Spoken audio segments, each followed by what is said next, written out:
তো আজকে সকাল সকাল চান করে রেডি হয়ে গেছিলাম, মামার বাড়ি যাব আইবুড়ো ভাত খেতে। তো আমি এখানে পুরো রেডি হয়ে গেছি। তারপরে দেখছিলাম যে মা আমার ব্যাগটা গুছিয়ে দিচ্ছিল, দিয়ে তারপর বেরিয়ে পড়লাম। তো মাও আসছিলো একটু এগিয়ে দিতে। তো মাকে টাটা করে কাকিমাদের বাড়ি চলে এলাম। তো এসে দেখি দিদি রেডি হয়ে গেছে। তারপরে দিদি আর আমি ঠাকুরকে প্রণাম করে বেরিয়ে পড়লাম। এসে দিদি টোটো ভাড়া করলো শক্তির স্টেশন যাওয়ার জন্য।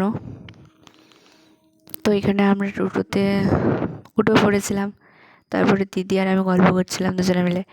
তো এখানে আমার ছবি তুলে আবার আমাকেই দেখাচ্ছিল।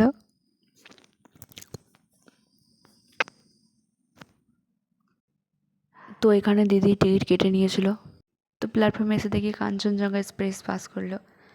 তো তারপরে আমরা দাঁড়িয়েছিলাম বর্ধমান যাওয়ার জন্য। তো ফাইনালি ট্রেনটা পেয়েও যাই। তারপরে পৌঁছে গেছিলাম বর্ধমান স্টেশনে। তো তারপর আমরা নেমে পড়লাম। তো এখানে এসে আমরা কাটোয়া লোকাল ধরেছিলাম। তো এসে দেখি ট্রেন দাঁড়িয়ে আছে। তারপরে ট্রেনে উঠেই দিদি ঝালমুড়ি কিনেছিল। তো দুজনে মিলে ঝালমুড়ি খেতে খেতে চলে গেলাম মামার বাড়ি।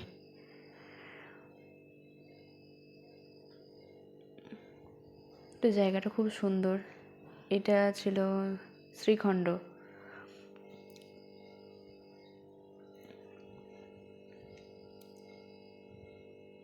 তো এখানে এসে দেখি যে মামা দাঁড়িয়ে আছে। তো অনেকক্ষণ খোঁজাখুঁজির পর তারপর মামাকে দেখতে পাই। তারপর এখান থেকে টোটো করে আমরা যাচ্ছিলাম বাড়িতে, মানে মামাদের বাড়িতে। তো প্রকৃতিটা খুব সুন্দর ছিল, কারণ এই কদিন দেখে মনে হচ্ছিলো যে বৃষ্টি হবে, কিন্তু একটুও বৃষ্টি হয়নি। মেঘলা ওয়েদার, খুব সুন্দরই লাগছিলো, জায়গাটাও খুব সুন্দর। ফাইনালি মামাদের বাড়ি পৌঁছেও গেছি।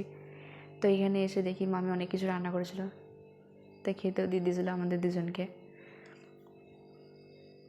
তো এখানে দাদু দিদিকে আশীর্বাদ করছিল।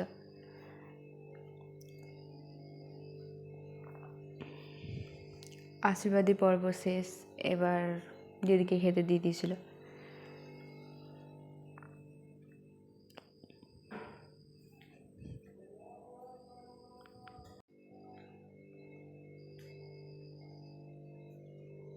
তো এবার দিদি আর আমাকে দুজনকে একসঙ্গে খেতে দিয়েছিল। তো ইনি এখানে একটু খ্যাপাগিরি করছিল, তারপরে আমি ওকে একটু খাইয়ে দিচ্ছিলাম।